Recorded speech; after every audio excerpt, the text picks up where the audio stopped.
and welcome to the What to Read Next podcast. In this podcast, your host, Gloria Me, will invite a bookish guest to share their favorite book recommendation. If you share a passion for books and always looking for your next read, then join us. Hi, Bree. Hi, Sarah. Welcome to What to Read Next podcast. Hello. Hey, thank you for having us. Yes. So happy to have you both. So let's chat on what you've been up to since you started a new podcast this summer. So tell us all about it. What have we been up to, Sarah? The pandemic made us do it. Yeah. Honestly, yeah. Yeah. It started with the pandemic, it started with the book, and now we have a podcast. Yeah. But it's funny because the two of us were like thinking about it separately. I know it's something that had actually been in my mind for a number of years. Mm-hmm. And then one day Brie messages me on Voxer. She's like, hey, I have this idea. And I'm like, girl. And Sarah, it was like 5 my time. So it was like 6 your time. Yeah. What are we doing this early in the morning? But yeah, it just kind of grew and it's been pretty amazing. Yeah. We didn't want to step on any toes. So like Sarah said, like we were thinking about it separately. Mm-hmm. We had both read A Harlequin Intrigue and loved it. Like I started it and I messaged Sarah and I'm like, I knew she had it. And I'm like, yo, you have to read this book. And like, I know her, she's very like, I made a TBR, I'm going to read this. And like, for whatever reason, she's like, okay, I'll start it. So she started it like, I think like an hour or so after me. So we both finish it close and we go on Goodreads and we're like, nobody's rated or reviewed this book. And I think looking back on it now, we were probably reading it early, like I think we had arcs. Yeah. Yeah. And I mean, but we were still kind of like ticked off. We're like, people need to know about this book. This book, yeah. So that's really kind of how so we kind of stewed on it for like weeks. And then I messaged her, I'm like, do you think, because she's part of Read Bliss. And so I'm like, do you think Harlequin would ever start a podcast? Like if they are, then we won't entertain the idea. And she's like, I don't know. So what did we do? We reached out to the great Stephanie over at Harlequin. From the Harlequin publicity team. Like, if this is in the works, we'll leave it alone. And she's like, go for it. It's not in the works. And now here we are. Yeah, pretty much. Oh my God. I love that you reach out to the great Stephanie because I love Stephanie too. So Stephanie's amazing. Yes. The greatest to do it, man. Right? She's amazing. Oh my gosh, I'm so excited. So Sarah, you're like a seasoned category romance, reader. So tell us your category romance journey, and which ones are your favorite lines? So I've been reading them for, God, I'm going to show my age, over 20 years now. And I picked age, girl. You're fabulous. You're just 21. Right? You just started 1 year old. I started them when I was a year old, right from the cradle. My aunt read and we found this talking to other authors, that a lot of authors got their start when they were young, getting them off their sisters or their mom. I remember my aunt reading them, but I mean, I would just kind of look at them and be like, oh yeah, those were Aunt Sandy's books. And then I was going up, it was actually in the summertime, I was going up to the cottage and I stopped at some store for something. And I saw a Harlequin duets novel, which are no longer being published. And they were 2 rom-com books in one. So you're getting 2 full-length novels in one. And I'm like, oh, I need something to read for the next week while I'm up at the cottage. So I grabbed the book. I finished it that day. I'm like, okay, now I need to go back into town and buy all of these. And I was hooked. That just got me hooked because I have always been a series reader. I loved the Babysitter's Club and Sweet Valley High when I was a kid, because there's something about knowing what you're getting into when you pick up either a series book or a category book. And that's why I keep saying how much I love category, because people will pick up a book and especially now with all these very cartoonish illustrated covers, you pick up that book, you don't know the spice level, to be honest. You don't know what kind of, if it's going to be a really serious book or a very light and fluffy book. But with category, if you see an intrigue, the spice levels, if you've read them before, the spice level is going to be low. It's going to be high drama, high action, a bit of romance in there. So you're safe. And that's why I love them so much. And so the intrigues are my favorite. I love, because I just love the romantic suspense. The romantic suspense line's another favorite. I missed the duet line. Oh my God, I missed the Blaze line so much. Brie and I have talked about this so much to the people at Harlequin. Bring it back. They would and never special let us in the building. No, God, no. Get security. Yeah, we'd be outside protesting. But it's funny because everybody we talk to is saying the same thing. Like they miss like the Blaze line, and there's certain lines. But yeah, so I have pretty much been reading them for about 20 years, and I love them because exactly as I said, you know when you pick one up what you're going to get, and there's no real surprises generally most of the time. Yeah. So how about you, Brie? When did you start reading category? And you've been accumulating quite a few over the past few years since the pandemic started. Sarah's fault. One or two. One or two. Dozen. So I like y'all both know, I didn't start reading romance until like 2 weeks before I was turning 30. So like 2017, and like started reading romance or whatever. And then I found Sarah on YouTube. And by this point, I had found like that romance was being talked about on YouTube. And just for me, like every time I find somebody that's doing something different, it feels like you discover that community all over again. So when I found Sarah, I was like, okay, here's this woman talking about romance, but she's talking about something that none of the other girls are talking about. And I was hooked. And so really it was like, I was like, I want to be her friend because she's talking about stuff nobody else is talking about. So kept watching her videos, commenting, we become friends. And it was really through her. And it was like, wow, like I've literally been around these books my whole life, but I hadn't noticed them because I wasn't thinking about them. I don't know. So yeah, it was really through Sarah, and like you keep hearing her talking about these books with excitement, and like she really believes in these books and loves these books. And it's like, I'm gonna try one. And what I've learned like from her, like she has this amazing video about series that have been discontinued. I forgot what you titled it. The Ghosts of Harlequin Past. Yeah, the Ghosts of Harlequin Harlequin. video. Yeah, and she put it out last year, like during Halloween. At Halloween, yeah. Crazy.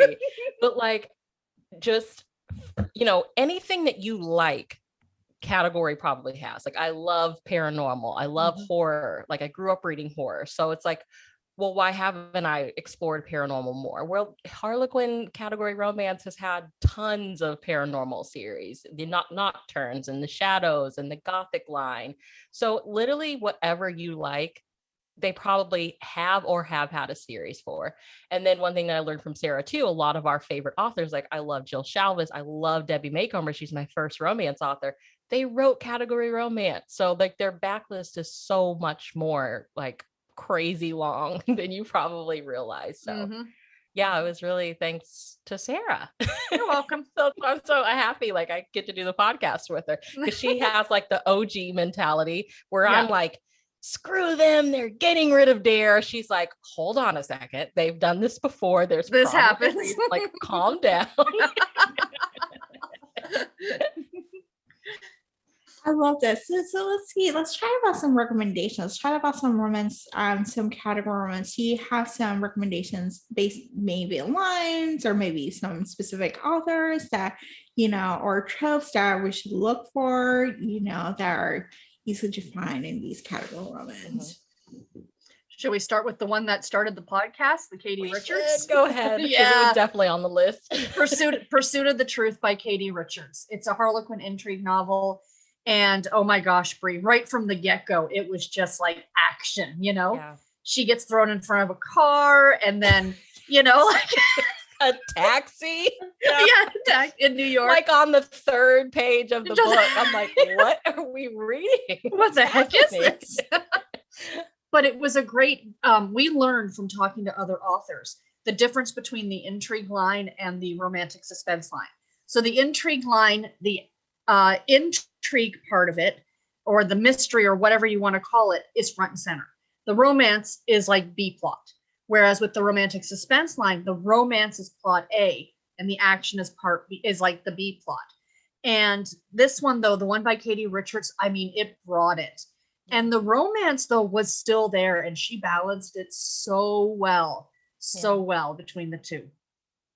Yeah, because they worked, well, the heroine owned a hotel and the hero had always been around. He was like a contracted security guy that she had brought in. So what she did was have, like, now that this stuff is, the heroine's basically being stalked and followed, and she has no idea why. And so, like, there's parts of that book that are kind of scary as a woman to read, because you're like, this could easily be me. I could easily be caught up in some mess and have no idea that I'm even a part of it. Yeah. But they've already worked together. They've had a crush on each other, but they respect that professional boundary. Like, she's my boss, I'm the security guy, like I have a job to do, she has a job to do. But then this action stuff is happening, and it's like, okay, now I'm going to a lot closer, I'm going to be everywhere you go to protect you. So now we have that close proximity that we love. It was so good. It was so good. It was really good. Really and good. And it started it all. That's right. That's right. Yeah. Trying to think of, one I read really recently was A Marriage of Equals by Elizabeth Rolls, which is a historical. You haven't read that one yet, Brie, have you? I haven't read it yet. No. Okay. What I loved about it, it was a Regency historical. However, it wasn't dukes or earls or viscounts. She was literally a shop owner, and he was the secretary to some nobleman person.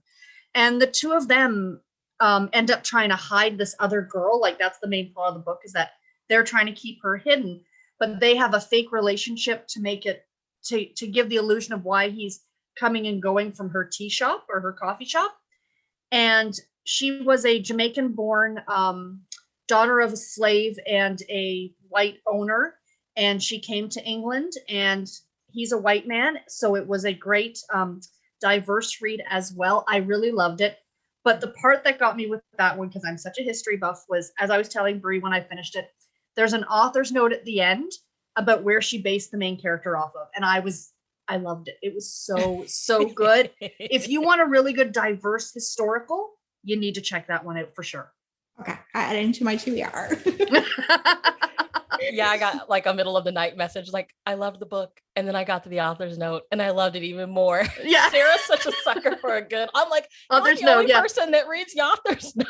Now I need to, like, I like upped my game, and like I read them first. I mean, Harlequin authors, we're lucky, like they tend to write us a note before the book starts, which I think is so sweet. It feels so old school. But then I'm like, okay, the book's over, but here's Sarah still reading the author's note. Yeah. So the first one that I want to recommend a nocturne, and it's Keeper of the Shadows. So it is book 3 in a series. It's The Keepers of LA. So it's a spin-off of another series called The Keepers. And it's Heather Graham, Alexandra Sokolov, and I think one other author, I'm blanking on her name, but they kind of tag teamed the first series and then this series together. But in Keeper of the Shadows, the heroine is what they call a keeper, and she's basically there to keep the peace between the paranormal world and the human world. And it's set in LA, and the whole thing is like, it's so easy for people to blend in Los Angeles, because it's a city where people come to reinvent themselves, hoping to get into the business. So the paranormal world really blends in. And this, like, I don't know, late teenager kid that the keeper is familiar with, he's found murdered. And so she's like investigating his murder, basically. And she starts hearing like old Hollywood stars have been seen. Like, she come to find out the kid that's killed, he was a shifter, and he could shift into old dead Hollywood stars. And I love me some old Hollywood. So I was like, oh my gosh, give it to me. So it's her romance with another shifter as they're like trying to investigate it. Like, it's all, I found that my kink is romantic suspense, but it has to have some paranormal in it. Like, I love that. So again, it's like the third book in a series, but I read it first in that series and I loved it. I've since gone back to start with the previous series and then make my way up. And it introduced me to Heather Graham, which is one of Sarah's faves. Love her. And she loves like history and paranormal stuff as well. So it is incredible. It's so fun reading through this series. Yeah. Speaking of Heather Graham, I got to mention it, even though it's a old book. Published in 1986. I just read it, but it's been republished because Heather Graham is so well known. They're republishing her old stuff. So this was an old silhouette intimate moments book from 86, but you would now know it as the Harlequin romantic suspense line, and it's called A Matter of Circumstance. And if you've ever seen the movie Overboard with Kurt Russell and Goldie Hawn, which is a favorite of mine, it really gave me those elements where it's this woman who is kidnapped because they think she's somebody else. So everybody thinks she's somebody else. She knows who she is. And she thinks they're all someone else. So it's like this, it's got a bit of, I want to say like comedy to it, but it's not really. It's very serious in a way. But she's kidnapped on this boat off the Florida coast in the Bahamas, and she's being held captive. And there's a police officer who jumps on the boat to rescue her. So now the two of them are together, and they end up on this island together. Now, because it was written in 86, there may be some things that modern romance readers might consider problematic, to use that terminology. Mm-hmm. But if you read it for what it is, it was fun. It was a lot of fun. It was a fun ride. Really, action-packed, great characters. And again, I mean, Heather Graham is a favorite of mine. And I'm trying to read everything from her backlist. What a backlist, because and I'll be here for a while.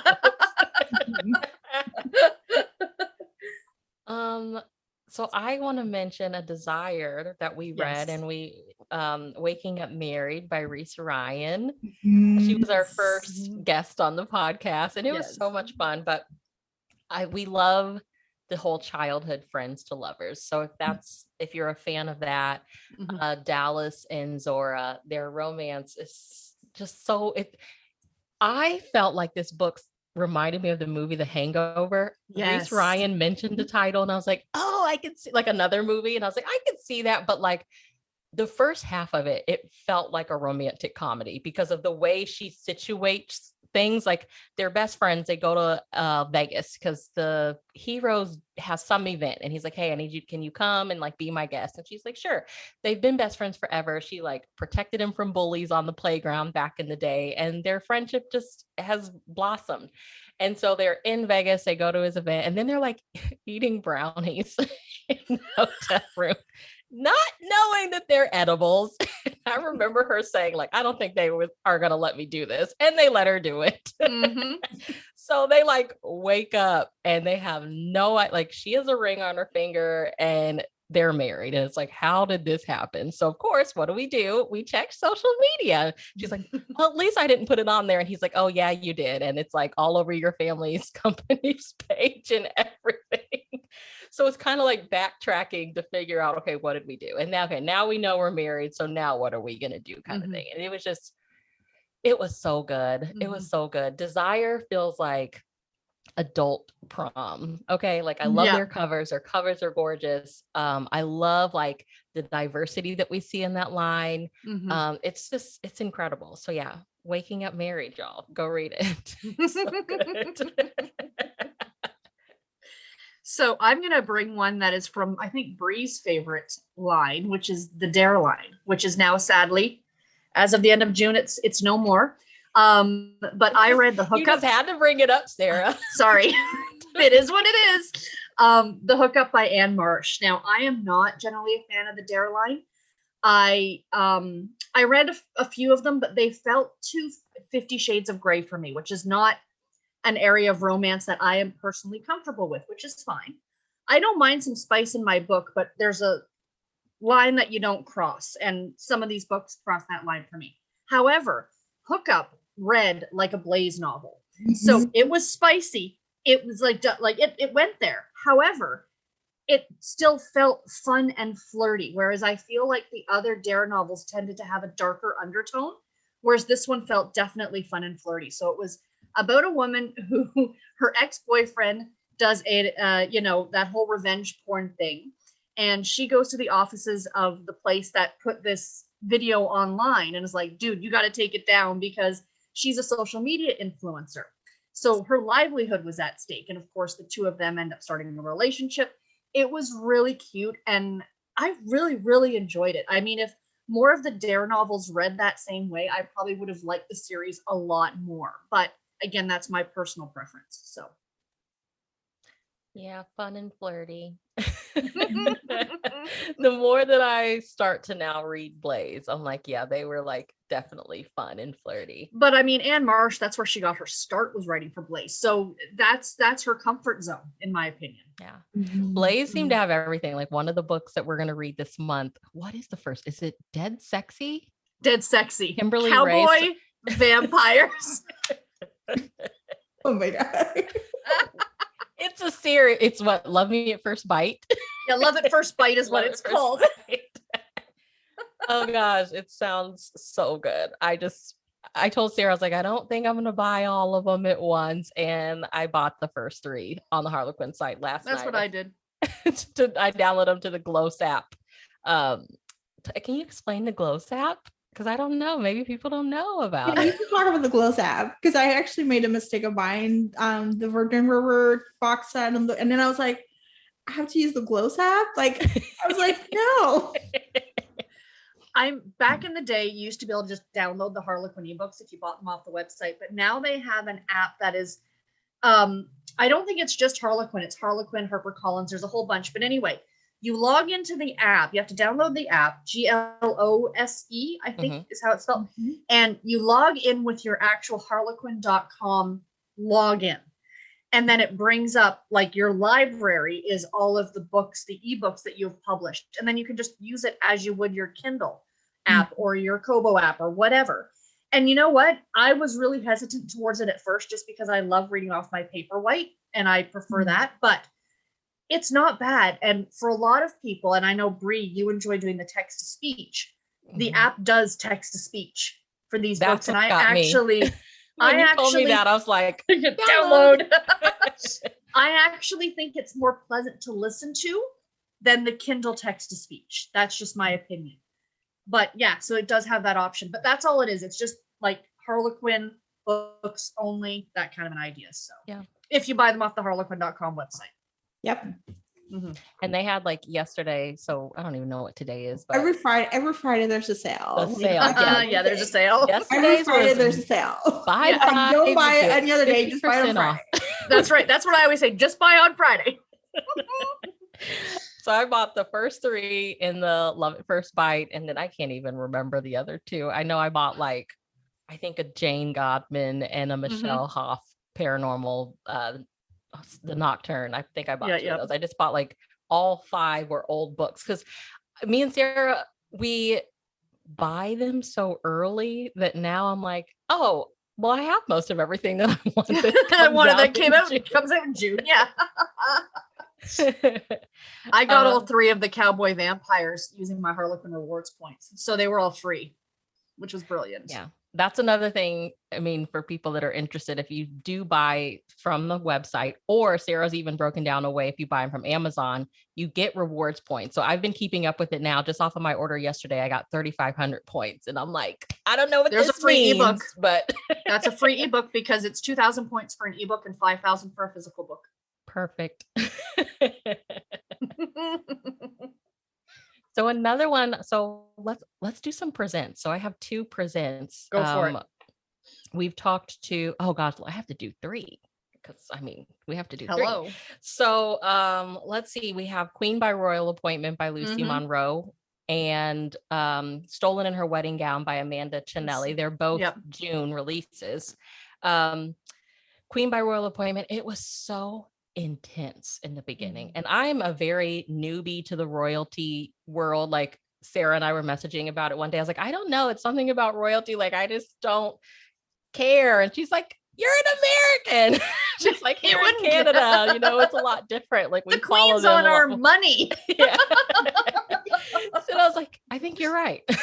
So, but it starts off very intense. I was confused a little bit just because I am so new to royalty stuff. So all the terminology and you got to marry this person and stuff, it went a little bit over my head, but it's about this girl, Natalia, who at 18 signs this contract that she has to marry this guy, Constantine, who's a prince, or essentially him or anyone in his family.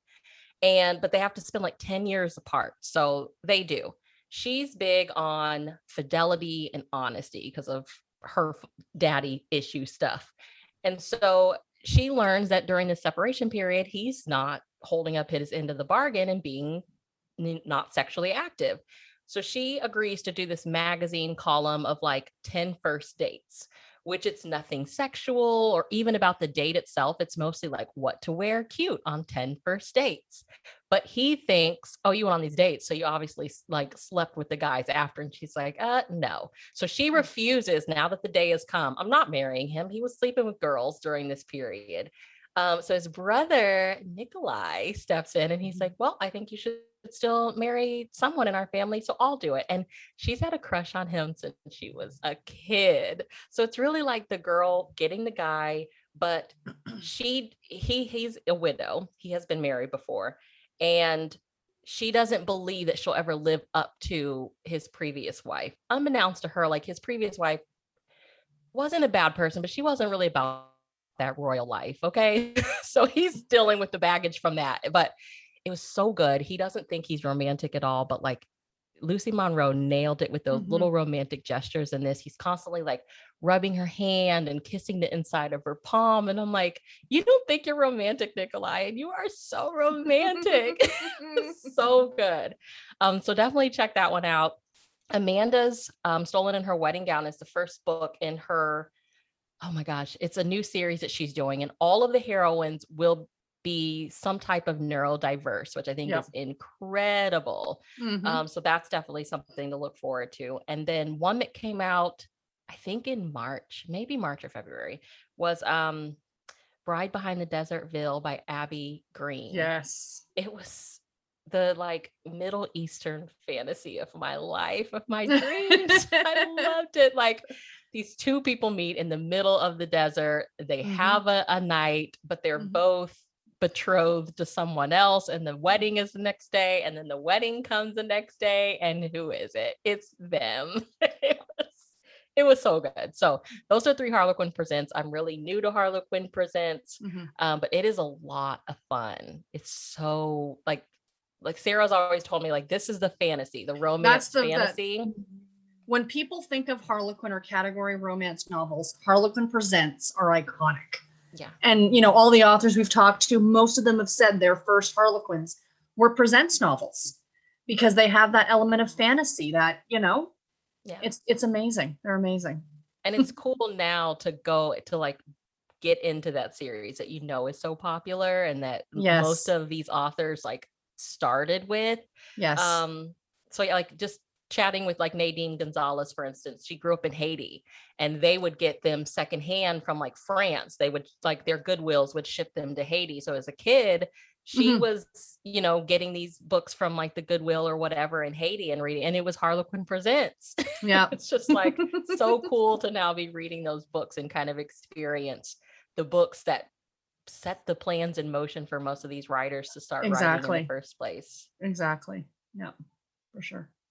And some special edition, I think, Brie, we need to touch on. We need to touch on a couple special editions. So we interviewed both these authors. We talked to Tara Taylor Quinn, who was actually our first. Was she not? She was our second. Our second. That's right. That's right. And so I read a book by her called Their Second Chance Baby. And I've been a fan of TTQ for many, many years, but this was actually her 100th book. And it's about an older couple. Like that's what they weren't in their 20s. Like she was 40. They were married many, many years earlier, divorced, and they had embryos. And she's now 40, you know, her own eggs are not viable anymore. So she goes to her ex-husband and is like, hey, sign these over to me. And he's like, okay, why? You know, and then it kind of starts something between them. So he signs over his rights to them. So he doesn't have any, you know, he doesn't have to pay child support. He doesn't have to do any of those things, but he still feels in his heart, like biologically, these are my children. So they start a romance again. And I've always said that with second chance couples who were formerly married, the stakes are that much higher. You've already gone through the wedding. You've already gone through the divorce. Now to suddenly tell your family, hey, guess what? You remember that wedding you were at 10 years ago? We're doing it again. You know, like same person. Same person. Because no, in reality, think about it in your own personal life. If you divorced your spouse and then 5 years later, you're telling your family, we're getting married again. Your family's going to think you're off your rocker, right? Yeah. So there's that whole bigger element there. But with the whole, the fact that they were in their 40s and having a baby, I really, really liked it. And I know, Brie, you read the one by Terry Wilson that came out the same month, right? Yeah, I read The Trouble with Picket Fences, and yeah, I love Terry Wilson. I love her. My first by her were her Hallmark Publishing books, and when I read them kind of side by side or back to back, they read really similar. I'm trying to get down to the bottom of this. Like, I don't think it's a bad thing. Obviously, I love both. I just can see where with category, like you get rid of the fluff and you get straight down to business. Hallmark tends to read a little bit like that. Just they are a little bit longer, so they feel really like special edition books, maybe just a little bit longer in length.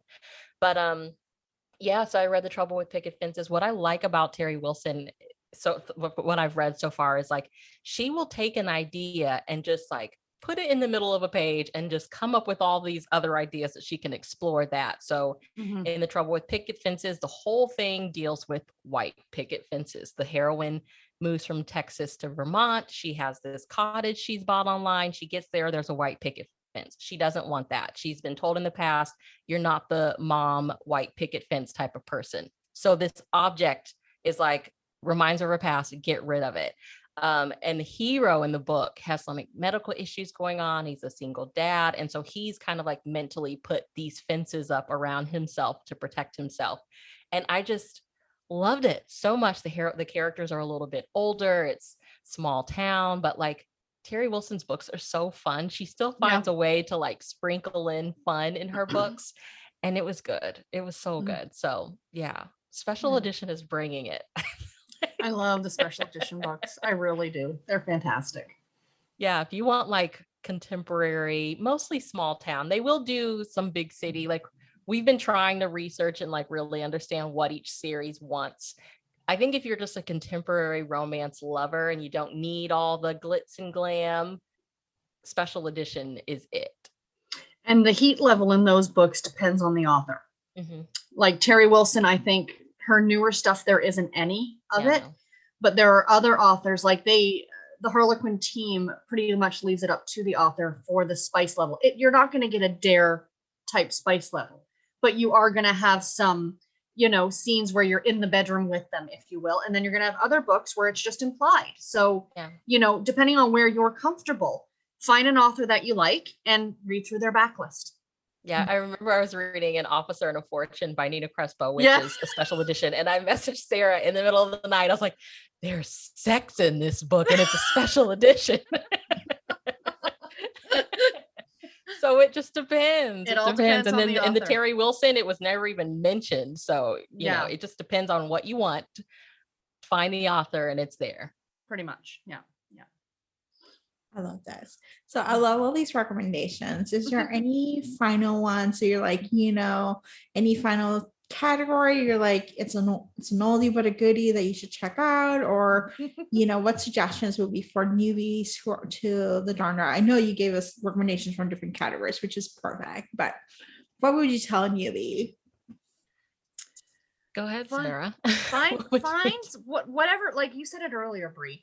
If you like romantic suspense, check out the intrigue line or, the romantic suspense line. If you want small town category or small town contemporary, the heartwarming line is perfect. Or, like we said, the special edition line. If you want faith-based romance, go to Love Inspired. There's some really great ones put out by Love Inspired. Belle Calhoun people. Hello. Yes. And Terry Wilson actually wrote her first books for Harlequin were for Love Inspired.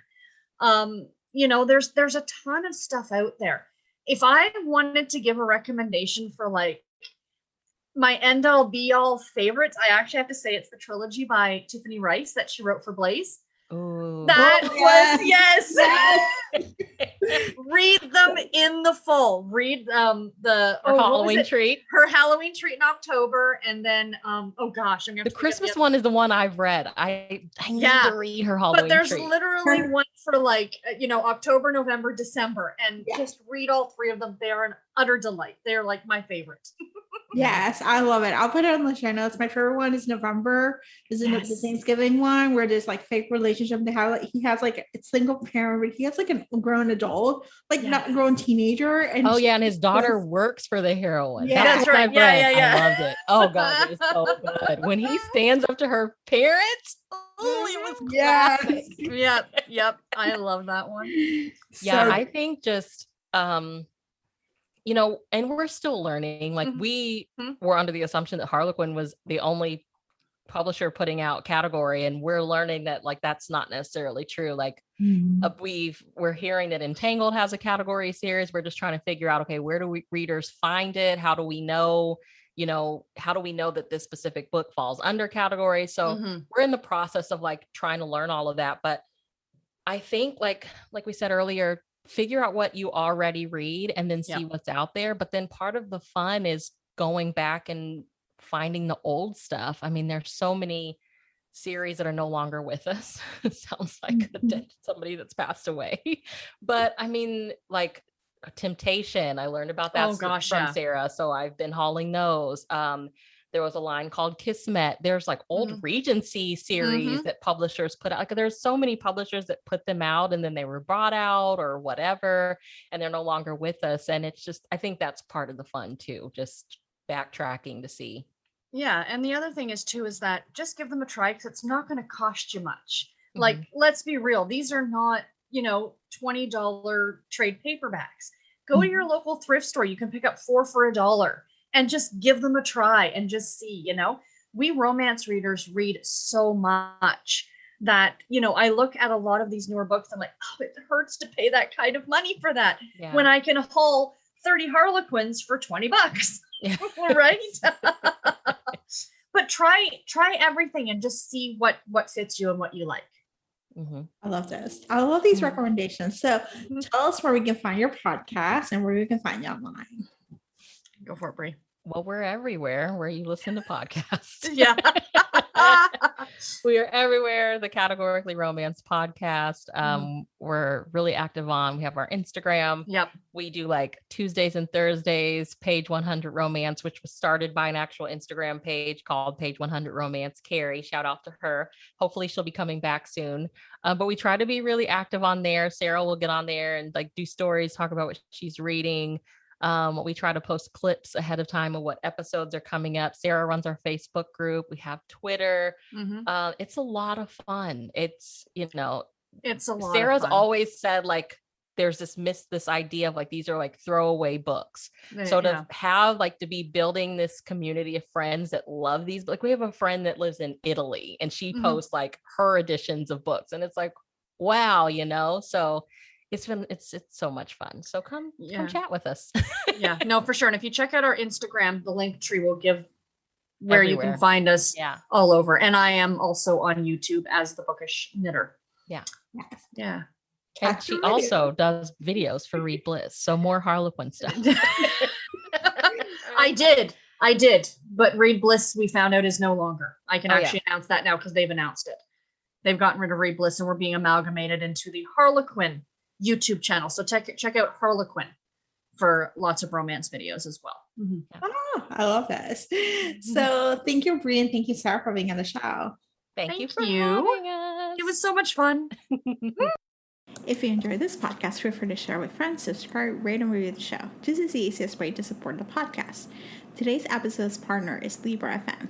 If you're an audiobook listener, then you should add Libra FM as your go-to source for paid audiobooks. Libra FM makes it possible for you to buy audiobooks through your local bookstore. Memberships start at $14.95, and they also have great sales for romance audiobooks each month for $3.99, thanks to the Kiss Club. To sign up for Libra FM, please visit whattoreadnextblog.com/LibraFM. You will receive a free audiobook when you sign up for a monthly subscription. If you purchase a subscription through our link, you will be supporting the podcast at no cost to you. The What to Read Next podcast is part of the Frolic Podcast Network. Please visit frolic.media/podcast to discover new shows to tune in. Thank you so much for listening and have a great day.